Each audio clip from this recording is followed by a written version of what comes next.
Kita mulai dulu dari pertama. Yang pertama adalah prediksi top 4. Misal awal kita langsung serang-serangan nih. Oke, jadi Prediksi top 4 menurut kalian, Papa dulu deh. Nomor 1 dulu aja lah. Nomor 1 gue merasa Liverpool akan back to back. Lu bisa kasih apa Mali? Enggak. Dikasih apa Mali? Gue ngerasa Liverpool akan back to back karena skuadnya lebih mewah dari tahun lalu dan Community Shield kemarin akan jadi pelajaran. Selama dia berbenah, lumayan seminggu lagi, seminggu terakhir dia bisa. Ini mas juga nakal banget ya sekarang, udah mulai badung kayak dia nih. Liverpool akan gacor walaupun ya mungkin di akhir Agustus baru beli back, cuman tetaplah skuad ini skuad yang serem. Pemainnya bisa dibilang nggak ada yang, menurut gua nggak ada yang akan kompak semuanya, Salah tetap serem dan lain-lain. Liverpool juara. Posisi 2. Posisi 2 gua masih ada si Mr. Runner Up Arsenal. Arsenal. Nah, Cuma terlalu baik sama Arsenal. Gue bimbangnya, takutnya dia nggak ada perubahan aja. Ya. Selama dia berubah, gue yakin seperti itu. karena skuadnya dibilang lebih maju. Ya, Beli lebih Zubimendi, dia beli Madueke, Gyökeres, Norgard, Kepa. Iya, harusnya ini tim udah bisa bersaing lah. Cuma gue yakin di ujungnya akan tetap peringkat Mosquera. Di peringkat 3 ada antara City dan Arsenal sebetulnya. Cuma gue yakin City di 2 atau 3. Ini di miss satu nama nih. Enggak, jadi Liverpool 1, 2 Arsenal, 3 City. Iya. Terus Tapi 2 sama 3 sebetulnya gue bisa balik ya. City ya kita tahu lah Pep.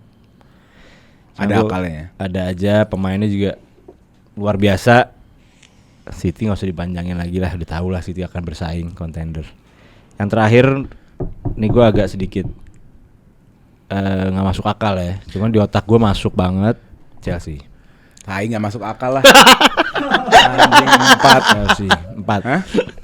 Enggak, gue bakal keluar dari 4 gue sama lu. Lebih tinggi dari 4. Ya kan ini punya gue. Iya. 4 kenapa? Karena gue lihat Maresca kepalanya udah lebih Botak. bukan botak. Oke, lebih botak. Dia akan jadi botak nomor 1 di IPL saat ini. Terus ngambil taruh 4. Bukan, maksudnya dia dengan Chelsea-nya loh. Pep dengan City tanpa piala menurut gua. Chelsea dengan Maresca masuk top 4 lagi. Dan permainan yang menurut gua akan Pochettino 2.0. Seru ya, beledang-beledung rock and roll. Ini namanya prediksi bodoh. Ini prediksi ngaco. Prediksi salah. Coba Karim. Gue masuk prediksi gue. Lebih ngaco lagi lihat ya. Iya. Pemenang Premier League menurut gue jelas, udah kelihatan, udah pasti. It is written in the name, the best team right now, Chelsea FC. Wah, Gila. ini gila. Jilat bro. Enggak, dia enggak jilat ya, pasti ada yang satu yang aneh nih. Apa, Rim? Gue berkaca pas lawan Flamingo di CWC, gue ngeliat kalah kan? Kalah. Iya, pas kalah lawan Flamingo itu, gue ngeliat wah ini tim ada something different. Pas di CWC dia gampang nemu antitesis, ketemu tim-tim kayak siapa Arsenal, City, nggak sampah, nggak ada tim yang semateng dan seredi, sebonding, semuanya menurut gue di Chelsea. Lo lihat kemarin Liam Delap, Estevao ngasih penalti ke Liam Delap. Maksudnya ini mewah itu. Ini bonding timnya kenceng banget, pelatihnya trust banget sama pemainnya. Iya. Semua pemainnya mau fight buat starting line up dan semua pemainnya nggak apa-apa dicadangin. Dan kuku.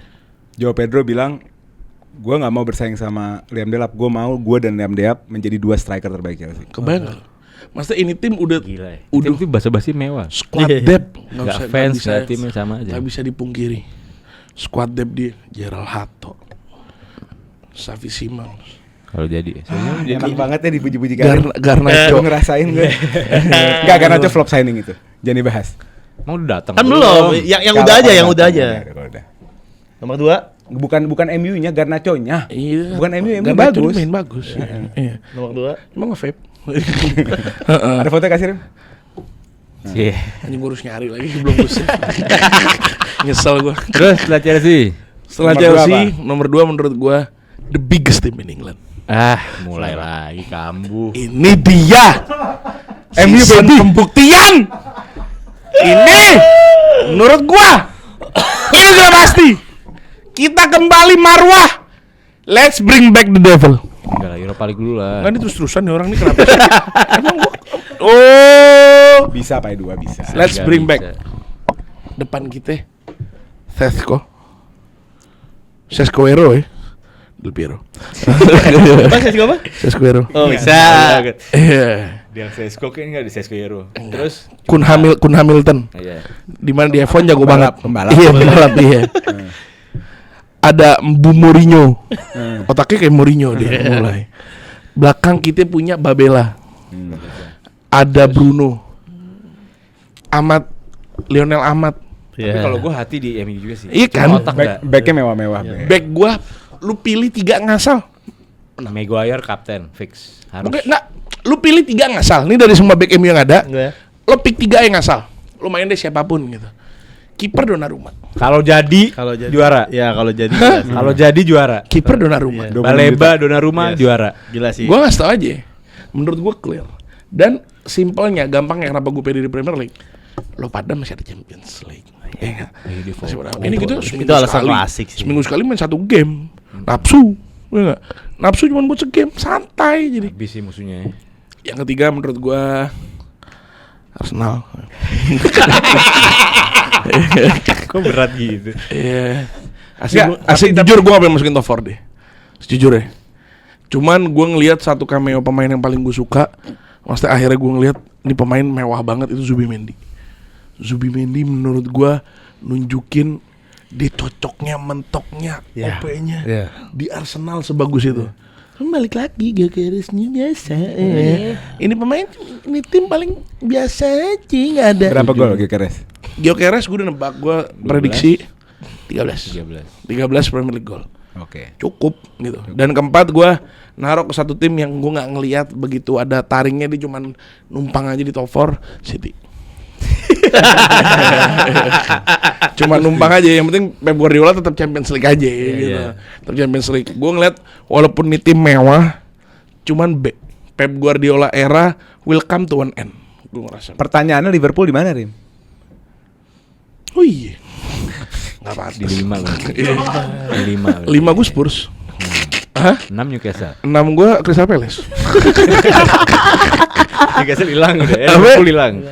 Gak tau, gue gak main kayak Liverpool sendiri. Enggak, gue tapi ngeliat Liverpool, menurut gue, lu ngerasa Arne Slot akan berubah?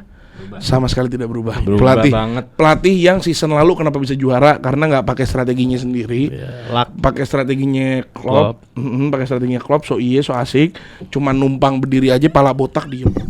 Nggak, lu nggak pernah lihat dia?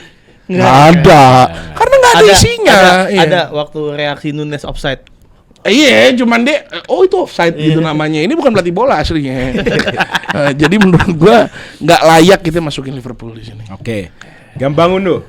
Top 4 siapa aja? City nomor 1 juara. Oke. Karena menurut gua di era Guardiola sepanjang karir itu nge-break cuma 1 musim. Musim depannya dicunin lagi. Juara. Tapi Pep kan juga manusia, seperti Sir Alex yang bisa selesai. Itu makanya kan udah musim kemarin. Pembeliannya pas, Ait Nori gila. Langsung impact, Cherky gila, Marmus. Baru tadi Jack Grealish ke Everton nih, pertek ini nih. Berarti Rodrigo. Berarti akan ada kesempatan lebih untuk Marmus bisa banyak bermain. Karena kan slotnya dia di slot Marmus sama Doku. Haaland udah kembali lagi, Foden is back. Rodri walaupun cedera, cuman Nico, Reinders, Gundogan Gua kenapa nggak terlalu megang City awalnya? Karena Rodri di CWC tuh hancur banget. Semenjak ACL tuh hancur banget. Tapi ngelihat Reinders yang bisa step up. Dan ada Nico Gonzalez sana, masih ada Kovacic, masih ada siapa lagi? Gundogan. Maksudnya ini tim tuh masih solid juga di tengah. Dan ada, kalau dilihat kemarin lawan Palermo ya, itu ada sedikit perubahan cara serang yang berubah dari Pep Guardiola. Dan ini sebuah senjata baru di musim depan. Oke. Gitu. Yang peringkat 2 siapa? Peringkat 2, udah gue lihat tuh. Sorry, gue tanya nyatet. Arsenal. Bukan Liverpool. Bukan. Kenapa? Karena poin Arsenal adalah di lini belakang menurut gua. Lini belakangnya itu nggak diganti. Selama lini 4-5 pemain ini tandem, dia akan minim kebobolan, solid defense. Kan yang jadi masalah Arsenal tuh lini depan. Jadi gua nggak ngerasa dia akan turun gitu dengan defense yang kuat. Itu Arsenal.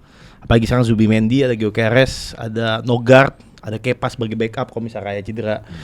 Ketiga Chelsea Bukan Liverpool. Bukan. Chelsea menurut gua layak ada di top 3. Salah sih posisi kita ngobrol. Harusnya dia nih, harusnya awalan dia. Ini terbang-terbang loh Chelsea-nya. 4 juara, 3. Enggak, gue ngerasa tepatnya di 3. Ntar gue jelasin kenapa. Karena dari skema Maresca musim lalu di CWC, terus tadi udah dibahas soal bonding-bonding ya, dan gue rasa ini target realistis Chelsea kemarin dia peringkat 4 itu bisa gitu, apalagi dengan sekarang ada Pedro, Delap, Estevao, lain-lain ya, gue rasa 3 tuh tempat yang oke untuk Chelsea. Yang terakhir ini gak tau, gue baru kepikiran tadi aja gitu ya, menurut gue MU sih. Wow. Menurut gue MU ini salah satu tim yang sangat gila sih. Gue yang bukan fans IPL excited dong ngeliat MU. Gue bener-bener melihat Amorim menurut gue pelatih yang tepat untuk MU dari musim lalu, gimana dia ngejual Rashford, gimana dia punya prinsip, nggak apa-apa gue main gini hancur, gue mau nunjukin gue mau begini. Akhirnya kelihatan kan siapa pemain-pemain yang tidak cocok gitu loh, dan mereka keluar. Sekarang tinggal Garnacho, datang 3-4 pemain yang menurut gue ini adalah pemain yang langsung nyetel. Ini harusnya yang belanja ke MU itu yang juara bertahan UCL gitu. Belanja ke MU. Topia lagi. Bener-bener dia belanja bukan karena panic buying, bukan. Ini salah satu strategi menurut gua MU cerdas. MU bersaing dengan pemain yang bagus, tapi tidak ada minat. Karena MU dia main Champions League. Iya. Dia pintar nyasar Mbumo, Kunya, Sesko. Ini gak ada yang minatnya dari mana nih, gue bingung nih. Nggak, gini, analogi gua gini. MU itu ngambilnya ketika orang lagi fokus CWC. Bukan transfer duluan. Iya. Betul, cuman kan gini, MU sadar posisi dia musim lalu jelek, musim depan nggak main apa-apa. Kalau lu ngebanter pemain, misalnya ada Chelsea, ada City, ada Liverpool, abis nih MU nih, nggak bakal laku. Dia cari pemain yang profil sesuai, tapi nggak ada minat dan bagus. Dari big teamnya kurang. Jadi dia nggak, negonya itu gampang, taruh. Ya. Walaupun tetap harus keluar duit gede. Harus nggak apa-apa, tapi nggak ada persaingan negosiasi yang makin menyedot uang gitu. Seenggaknya lu nggak, ya kayak Kiran tahu MU kalau udah dibanter di game klien pasti digoreng. Proses semua dealnya ya Mbumo ngaret lah. Cuman yang lain tuh cepet loh. Sesko cepet banget. Sesko cepet, Kunya cepet. Baleba udah mau here we go. Itu maksud gue. Jadi gue ngelihat nih something tim yang berbeda. Liverpool sih di 5 kalau lu tanya menurut gue. Karena kan targetnya UCL kan. Hot take tuh. Menurut gue di 5 gitu. Liverpool. Gue nggak bilang Liverpool dengan Mo Salah, Florian Wirtz. Tapi gue ngelihat 4 yang ini lebih. Enggak, tim yang lalu, anggap aja tim musim lalu ditambah Salah, tambah Wirtz sama Kerkes. Udah dua itu deh. Anggap Frimpong secara TAA. Iya, sama sih kurang lebih. Kalau Kerkes kan upgrade-nya Robertson kan. Wirtz upgrade-nya Soboslai. Enggak, aku Soboslai. Ngaco. Jadi tapi bukan berarti Liverpool peringkat 5 bisa aja kayak kemarin poinnya tipis-tipis gitu kan. Cuma persaingan itu aja, nggak bakal Liverpool nih kayak jarak sama peringkat 4 10 poin sama peringkat itu nggak. Pasti tipis jaraknya, cuman ya kalah sama yang lainnya itu dari gue. Oke, langsung saja ke saya ya. Top 4 menurut gue. Lihat. Juaranya City menurut gue. Beda semua lo juara ini. Karena juara menurut gue City kenapa? Karena Pep abis turbulensi dia bikin era baru. Dia bikin era baru dengan anak yang baru. Dan menurut gue ini tahunnya mereka. Nomor kedua Liverpool. Liverpool kenapa nggak bisa juara? Karena masih banyak 1-2 titik yang ternyata menjadi masalah yang tidak dianggap ada sama slot sebenarnya. Slot kira nih nggak ada masalahnya. Karena musim lalu nggak ada. Kok tiba-tiba musim ini nggak ada? Contoh cedera lah. Contoh emang sehat semua sih musim lalu dan lain-lain, ngerti nggak? Sehat semua. Gue ngerasa itu kan ngeganggu. Kalau mereka nggak prepare dari mereka itu kan ngeganggu perjalanan musim ini. Nomor 2 Liverpool. Nomor 3 Chelsea. Karena menurut gue tim gue on form. Chelsea better than mungkin setelah Covid, even sama eranya Tuchel waktu juara Champions League. Ini tim lebih keren menurut gue. Gitu. Jadi Chelsea lagi stronger than ever. Paling tidak setelah Covid nih paling kuatnya mereka. Dan gue ngerasa dengan kualitas serangan, karena musim lalu Chelsea itu masalah di serangan, mampet gitu loh. Dan dengan tambalan João Pedro, Estevao, Gittens, Delap, ini gue rasa akan jadi produktif gitu. Dan untuk cetak poin jadi bukan masalah gitu. Nomor 4 Arsenal, kenapa gue taruh di 4? Karena fitrahnya itu. Bukan. Tim itu biasanya tuh sirkulasi 4 tahun, Pak. Habis 4 tahun dia ada pergerakan. Tapi gue ngelihat Arsenal nih kayak monoton gitu. Jadi gue ngelihat Arsenal akan sangat baik dalam bertahan. Jadi mungkin tim yang paling dikit kebobolan bisa jadi Tapi mereka susah ngejebol musuh gitu. Jadi mereka akan sering ketemu draw tuh akan sering. Kalau nggak salah ini kan yang disuruhkan di pramusim ya. Iya. Arteta permainan menyerangnya. Iya nggak sih? Karena kalau lu banyak berubah iya. Iya nggak berubah ya. Kalau lu cuma banggain defense, Moyes juga defense dan Everton kemana gitu loh. Bukan, tapi kan dari sisi defense Arsenal serangannya oke juga, kayak bola-bola heading dia banyak cetak assist dan gol juga dari itu jadi poin plus juga lah. Tapi Sorry, gue gol pasti udah tahun keberapa? Tahun ketiga udah diantisipasi yang banyak tim. ya cuma musim lalu kan masih berjalan gitu loh. Iya, Tapi Tapi kita lihat enggak, musim ini. Setengah musim lalu udah nggak ada loh. Setengah musim Iya. udah enggak Pas kepake. Gabriel cedera Ya itu udah kan bubar sih. Gabriel. Ya kita lihat. Ya menurut gue Arsenal di 4 gitu. Nah ini semuanya berbeda ya guys ya. Jadi tulis kolom komen menurut kalian gimana?